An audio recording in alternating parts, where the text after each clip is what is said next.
and more. It lasted so long that night is falling here at Roland-Garros alongside Daniela Hantuchova. What a final. Wow, Gigi, it was a complete privilege and honor to witness this match, I think in person for both of us, because this is where we are going to talk about this match for years to come. This is where history is making as we speak, and so much respect and credit to both players. I mean, they left it all out there, and how did Carlos come up with those shots and points after 5 hours, 6-5 in the fifth, 30 all. We feel like Jannik somehow eventually might get to the finishing line, and then he doesn't lose a point for 9 points or something. I mean, we can go and on for about the match for hours, but it was just absolutely breathtaking, and really I feel honored to be standing here with you and talking about this match. He had the chance to serve it out at 5-4. It would go to the tiebreak. He had a whole handful of championship points, but when he got the job done. Now, take into consideration that Carlos Alcaraz had never come from 2 sets to love down to win a match. He was 0-6 the moment when he got it done, the shot he did to get it done. No, it's just, I mean, it's really hard to describe with words what was happening out there. And to me, one of the best atmosphere, or not, if not the best ever at Roland-Garros, and how he managed to get through, and the way he was winning those points, because towards the end, as disappointed as Jannik might have been having those match points, and suddenly he's in the 5th set, 5-3 down, yet he found that mental toughness to be 6-5 up. 30 all, and he did not play bad tennis at all. He was going for his shots, and Carlos, at that point, I felt like if he had to walk on the water, he would. I mean, it was just like he could not do anything wrong, and obviously these scenes just show how much it means to everyone in Carlos's team, and what a fantastic effort for everyone in that box it has been, and honestly I cannot find words how he was able to turn this match around. He's the tour leader in terms of wins, he's the tour leader in terms of titles with 4 now, but remember there was that period this year when he wasn't smiling, and he said for him it is so important to have that smile and to have that joy when he plays tennis. Yeah, it was during one of the matches here where Juan Carlos Ferrero just reminded him to smile, and suddenly once again he was playing his best tennis, and when we see Carlos smiling we know everything is in place and good things are about to happen, and we did not see that smile since he broke in the first set for almost an hour. He was really struggling out there. Obviously Jannik playing incredible tennis, but it was not the Carlos that we are kind of used to, you know, having so much energy in between the points. I felt like he was a little bit flat, trying to find a rhythm, especially on the forehand side, but Jannik doing all the right things to use that opportunity, get advantage of it, be on top of Carlos, and yeah, unfortunately for Jannik's fans, just didn't find how to win that last point. And what it also does is extend the head-to-head. That's now 5 wins in a row for Carlos Alcaraz against Jannik Sinner. Yeah, I mean, it's tough, but I think more than anything, I mean, we are here to talk about and analyzing everything, but to Jannik, it will be that 1 point, one of those, I think, last 40 when he was on Carlos's serve, that he might be thinking about tonight, and that's what he referred to. Probably it's not going to be, as far as his sleep goes, we know how much Jannik loves sleeping, it's probably not going to be one of the best nights for him. Well, absolutely exhausting for everyone involved. Oh, I'm so happy. Yes, please come and join us. We need to talk about this. Tournament director Amelie Maresma. Me too, that's what I just said. So please find some. Just firstly, the emotions, how that was playing out. How were you feeling, and how do you feel having witnessed that? I feel lucky. No, I feel lucky, to be honest. It's what we've witnessed is incredible. Everything, the level, the physical intensity, the mental strength from both of them. It was crazy out there. We just said that it was a privilege, huh? To witness something like this. Exactly. It's. I mean, we will remember this final for a long time. That's what I think. But unbelievable, the twists and turns with Jannik Sinner having the 3 championship points, the 9th game of the 4th set, and Carlos Alcaraz having never won a match from 2 sets to love down. The first time he does it is to defend his title.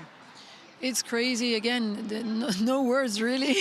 Sorry, but it was all only emotions out there, and that's why sport is so special. Tennis, but sport in general is so special, and I think it's only through sport that we can live these kinds of emotions, and the way they also finish the match, and and the speeches and everything. They were really class, both of them. So well done for that.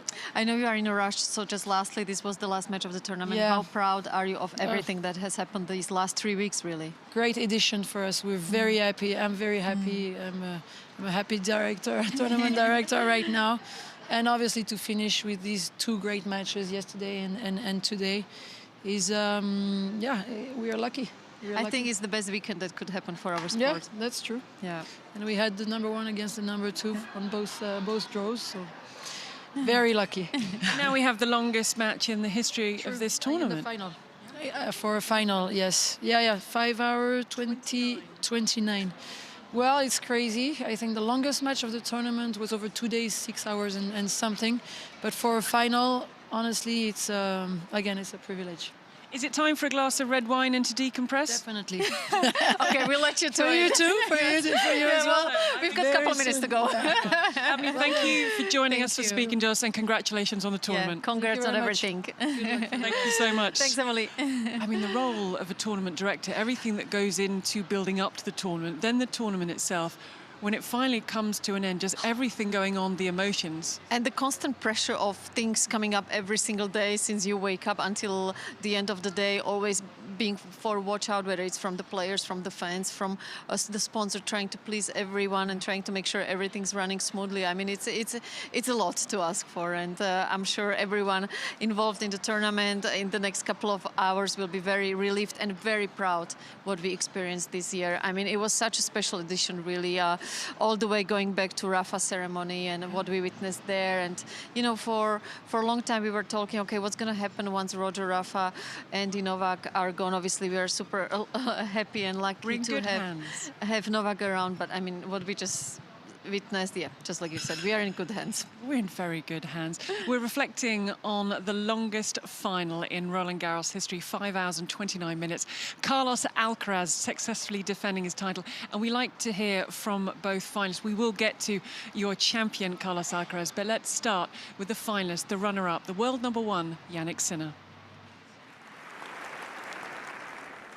It's easier to play than talking now, but my team, obviously, thank you so much to put myself in this position.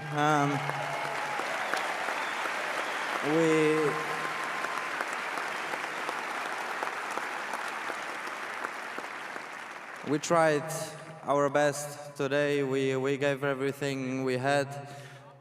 Some time ago we would have signed to be here, so still an amazing tournament. Well, then I just want to, say thank you for everything, my team, my family. I have the privilege to be able to live great things, with you. I was lucky to have a lot of people who came from Murcia, from home, to support me. I have a lot of friends here. I mean, amazing support you've done to me today during the whole two weeks. The people who wasn't able to come, that are at home, just thank you very much. And this trophy is yours as well. Thank you. I think the other thing to remember, we're talking about the big 4. We still have Novak Djokovic playing, but the rivalry building up between Jannik Sinner and Carlos Alcaraz. Sinner is only 23. Carlos Alcaraz is still only 22.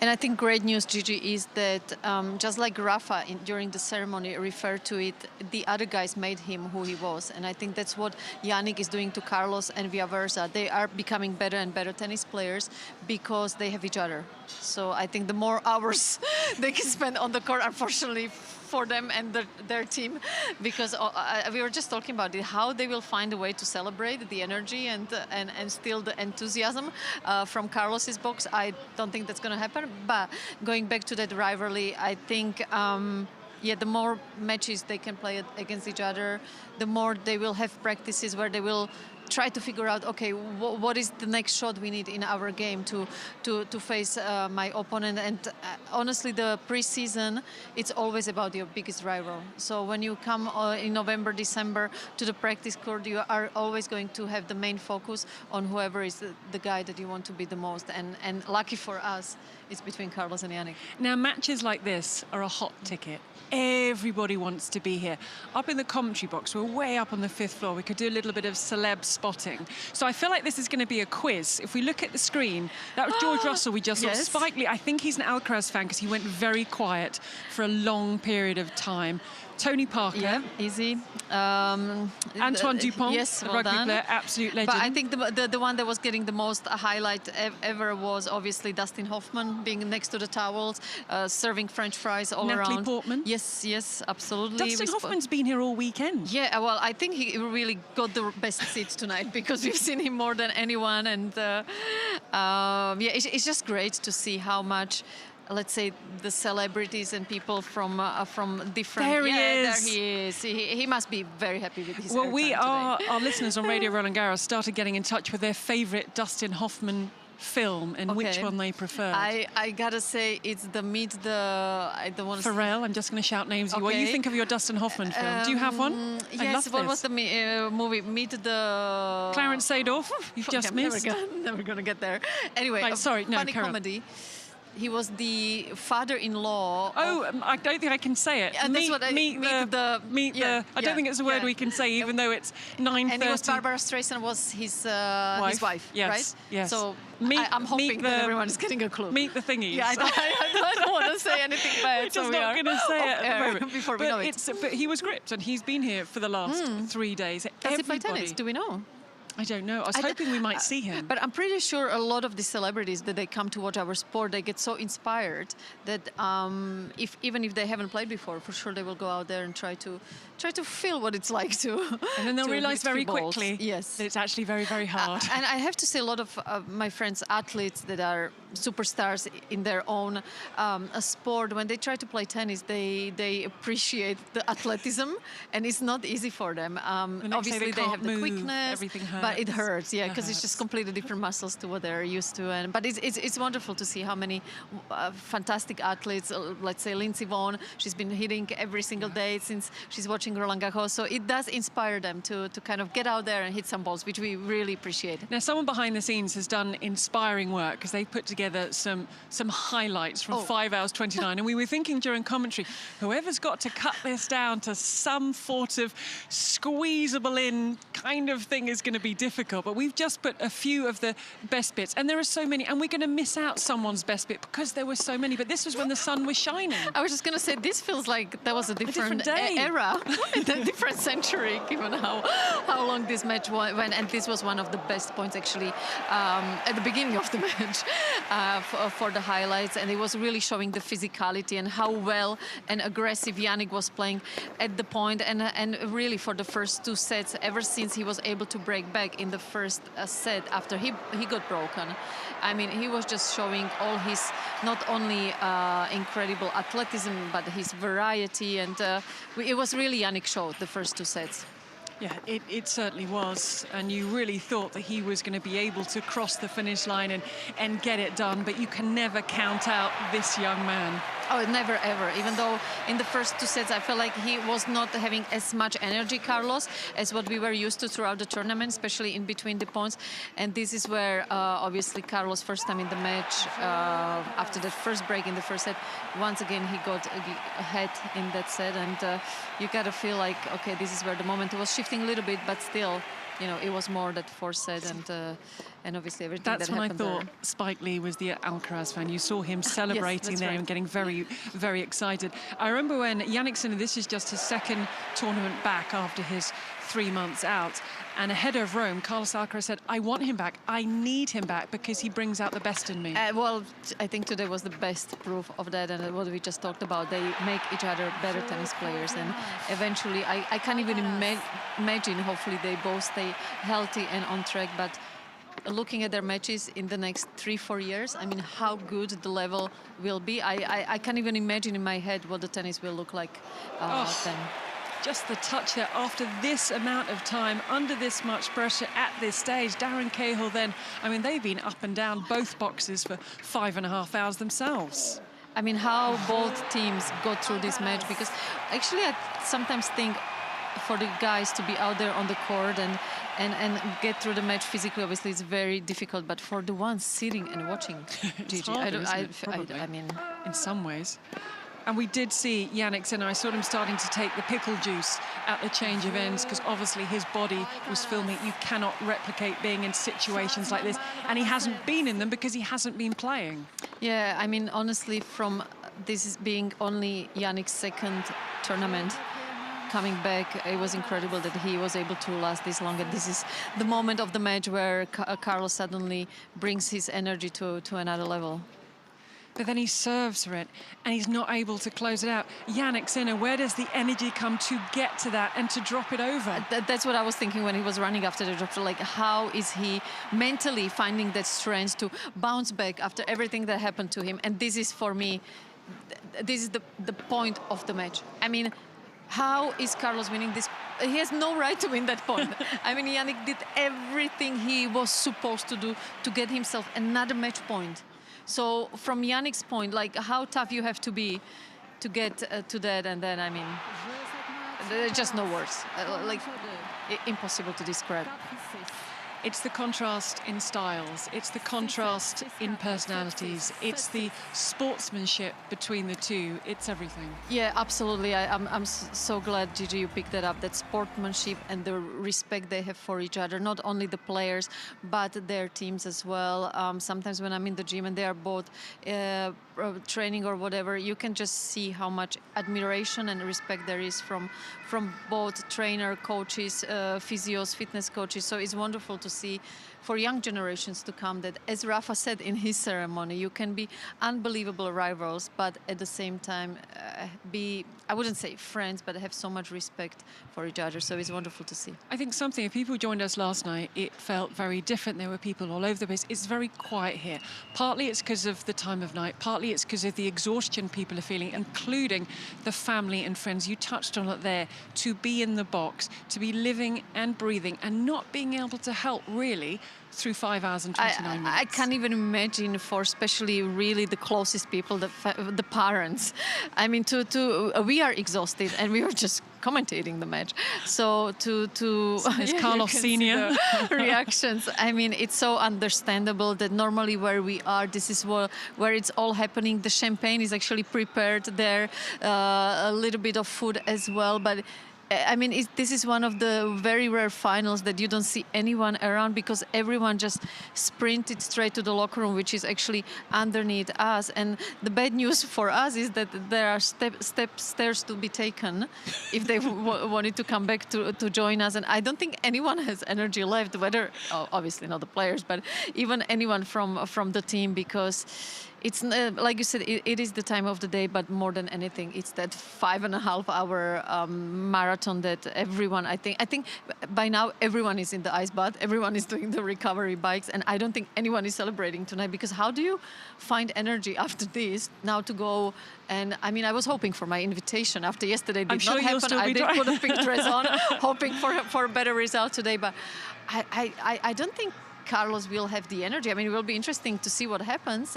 Tomorrow morning we find out for sure, to find the energy to go anywhere other than straight to the physio table, get some treatment done, and probably go to sleep, and maybe tomorrow then redo it again and actually celebrate. It's a real family affair with Carlos Alcaraz, as you saw with his brothers and his parents, but also the coaching team with Samuel Lopez, who's with he has been there since December last year, and he's just adding a little bit of experience and taking a little bit of the pressure off Juan Carlos Ferrero. Yeah, I think it's such a great addition to have in the team, because obviously Carlos and Juan Carlos Ferrero have been together for so long that sometimes you just need that person in between that might say exactly the same but with a different wording or a different energy, and suddenly you feel like they're the geniuses, and I can understand how the original coach feels like, well, I've been telling you this for the last 10 years, but suddenly you feel like, oh, I never heard that in my life before. So it's always good to, and we see that more and more because the teams are becoming bigger, that there is that one extra coach that maybe travels when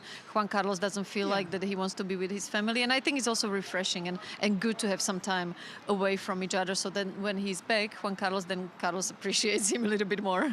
Can I take you back to the 9th game of the 4th set? That was on today? The Alcaraz serve. That was a lot earlier today when Jannik Sinner had 3 championship points.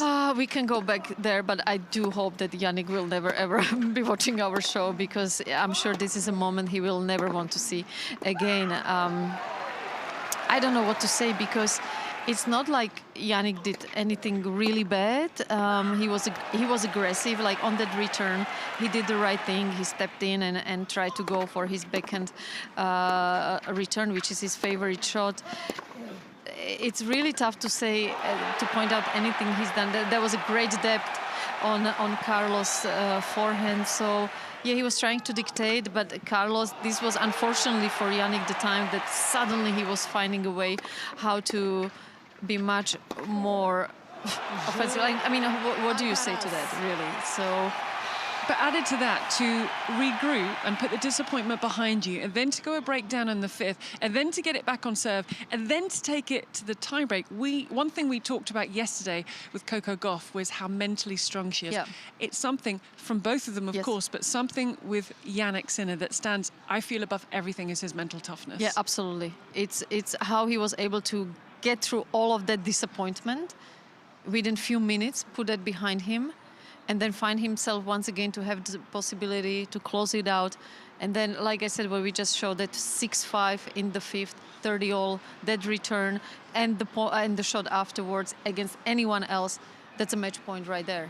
And yeah, that's just, it's so much harder to do than to say, but just to say too good. But I would not want to be in Jannik's shoes or his team right now, because I do feel very, very sorry for them. And some people say you can't talk about positives. I like to find a positive, and for Jannik Sinner, there are so many. Oh, so many. He hadn't dropped a set on the way here, just his 2nd tournament back.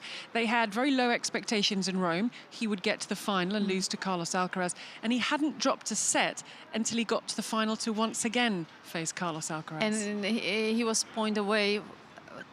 For us, be talking about Jannik, this was the best tournament, I think, of his life. Honestly, the way he was playing up to today's match point, every single round. It's ruthless. I mean, it was, I've never seen anything like it from Jannik. So there are so many positives. Obviously, it's really difficult to focus on them right now, but I'm sure in the next couple of days, and that's where Darren does such a good job. I think he's the most positive coach there is out there on the tour. So this is the time where Jannik really has to use every single advice he's going to get from Darren. And, you know, the grass court season is behind the corner, where I feel, to me, it's hard to say if he's a slight more of a favorite compared to Carlos. But these are the days now where he really has to trust Darren and his guidance and find a way how to go through these past moments, which obviously are so disappointing right now. It's about knowing your player. Do they want to, maybe he wants to sit down and go through what happened. Maybe he needs to be left alone, and you need to be able to judge that, to give them the time, or maybe they don't want the time. It is so personal. Like in my case, I needed to talk through the match. I needed to get it out of my system and understand what really happened. In Arina's case, she's probably in Mykonos, doesn't even know what tennis is right now. Was it tequila and gummy bears? Yes, I think she a was lot of having? sugar. Yes. Yeah. So some people like to go straight on the practice court and start preparing for their next goal. So it is such a personal thing, and that's where, like you said, the coach has to kind of feel the player and understand his personality, and no one knows that better than Darren. I mean, he's been such a genius to always adjusting to the players' kind of not only the cultural background where they come from, because he worked with so many players from different countries, but also the personalities, and this is where the coach really now has to do the work big time. We saw the emotions of Carlos Alcaraz's parents, Carlos Senior and Virginia. You have to take a moment for Jannik Sinner's mother, Siglinde. The camera kept going to her. She was going through every possible emotion and more. You're the mother, they're your child, and there is absolutely zero that you can do to help. I don't know. I can't even imagine how I would. I remember once I watched my brother playing a most useless tournament ever somewhere in Slovakia, and I was so sick that I almost went to throw up and that was just so. I don't even know how to start to. Oh, look, bless to her. understand how they can manage and get through It's so good, and it doesn't get easy. It doesn't matter that he's an adult and he's a grown man No. and he's won loads and he's world number one. It's no different probably from when he was winning skiing championships or losing skiing championships at under 9 level.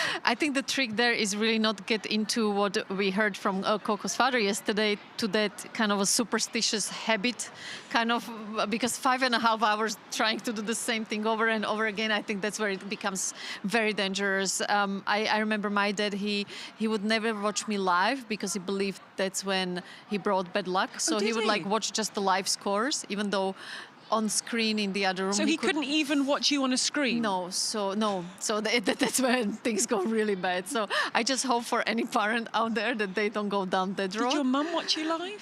Yes. Did you have one member of your family there? Yes, but she actually did not bad. But my brother struggled as well.